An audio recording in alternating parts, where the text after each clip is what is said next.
നമസ്കാരം. നോക്കാം top headlines. ഔദ്യോഗിക പരിപാടികളിൽ ഭാരതാംബയുടെ ചിത്രം ഉപയോഗിക്കുന്നതിൽ ഗവർണറെ നിലപാട് അറിയിക്കാൻ സർക്കാർ നിലപാട് വ്യക്തമാക്കി മുഖ്യമന്ത്രി ഗവർണർക്ക് കത്ത് നൽകും. സർക്കാർ പരിപാടികളിൽ ഔദ്യോഗിക ചിഹ്നങ്ങൾ മാത്രമേ ഉപയോഗിക്കാവൂ എന്ന് സർക്കാർ. മറ്റു ചിഹ്നങ്ങൾ ഉപയോഗിക്കുന്നത് ഭരണഘടനാ വിരുദ്ധം. തീരുമാനം ഇന്ന് ചേർന്ന മന്ത്രിസഭാ യോഗത്തിൽ.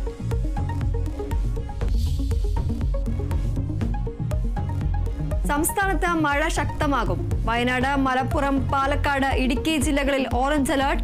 8 ജില്ലകളിൽ യെല്ലോ അലർട്ട്. തൃശൂർ ചെമ്മണ്ടയിൽ ശുചിമുറിയുടെ ചുമർ ഇടിഞ്ഞു വീണ് യുവാവ് മരിച്ചു. ഇളവള്ളി കൊച്ചിൻ ഫ്രണ്ടിയർ തോട്ടിൽ കാണാതായ ആളുടെ മൃതദേഹം കണ്ടെത്തി. കോതമംഗലം പൂയംകുട്ടിയിൽ ഒഴുക്കിൽപ്പെട്ട യുവാവിനെ കാണാതായി. കോഴിക്കോട് മലയോര മേഖലയിൽ കനത്ത മഴ തുടരുന്നു.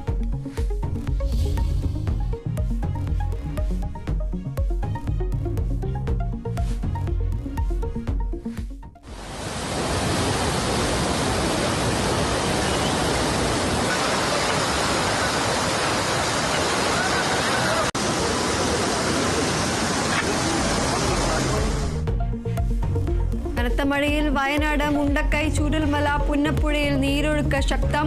ബെയിലി പാലത്തിന് സമീപം കലങ്ങിമറിഞ്ഞ് കുത്തിയൊഴുകി പുഴ. ഉരുൾപൊട്ടൽ ഉണ്ടായിട്ടില്ലെന്ന് ജില്ലാ ദുരന്ത നിവാരണ അതോറിറ്റി. മണ്ണിടിച്ചിൽ ഉണ്ടായെന്ന നിഗമനം. പ്രദേശത്ത് നാട്ടുകാരുടെ പ്രതിഷേധം.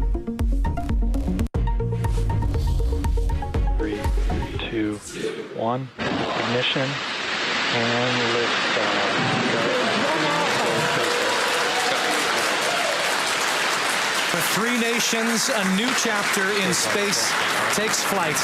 Godspeed AX4. കാത്തിരിപ്പിനൊടുവിൽ ശുഭാംശു ശുക്ലയും സംഘവും ബഹിരാകാശത്തേക്ക്. ആക്സിയം 4 ദൗത്യം വിജയകരമായി വിക്ഷേപിച്ചു. ആദ്യ 2 ഘട്ടങ്ങളും വിജയകരം. സംഘം നാളെ വൈകിട്ട് ബഹിരാകാശ നിലയത്തിലെത്തും. ശുഭാംശു ബഹിരാകാശ നിലയത്തിലെത്തുന്ന ആദ്യ ഇന്ത്യക്കാരൻ.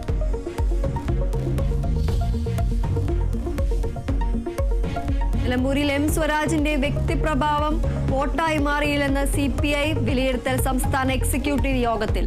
തെരഞ്ഞെടുപ്പ് ഫലത്തിൽ വിശദ റിപ്പോർട്ട് നൽകാൻ മലപ്പുറം ജില്ലാ നേതൃത്വത്തിന് നിർദ്ദേശം. തോൽവി വിലയിരുത്താൻ CPIM സംസ്ഥാന നേതൃയോഗങ്ങൾക്ക് തിരുവനന്തപുരത്ത് തുടക്കം.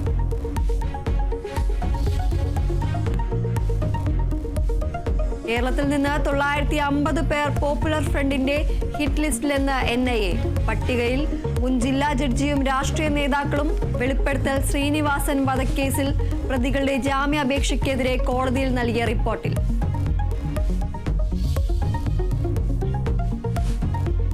ഇറാൻ ഇസ്രായേൽ സംഘർഷത്തിന് വിരാമം. ടെഹ്റാനിൽ തെരുവിൽ ആഘോഷിച്ച ജനങ്ങൾ. ഇന്നലെ രാത്രി മുതൽ ഇരു രാജ്യങ്ങളിലും ആക്രമണങ്ങൾ ഉണ്ടായില്ല. ഇറാനിൽ ഭരണമാറ്റം ആഗ്രഹിക്കുന്നില്ലെന്ന് ഡൊണാൾഡ് ട്രംപ്. ഇറാനിൽ നിന്നുള്ള ഒഴിപ്പിക്കൽ നടപടി താൽക്കാലികമായി നിർത്തി ഇന്ത്യ. ഇറാൻ വ്യോമപാത ഇന്ന് തുറന്നേക്കും.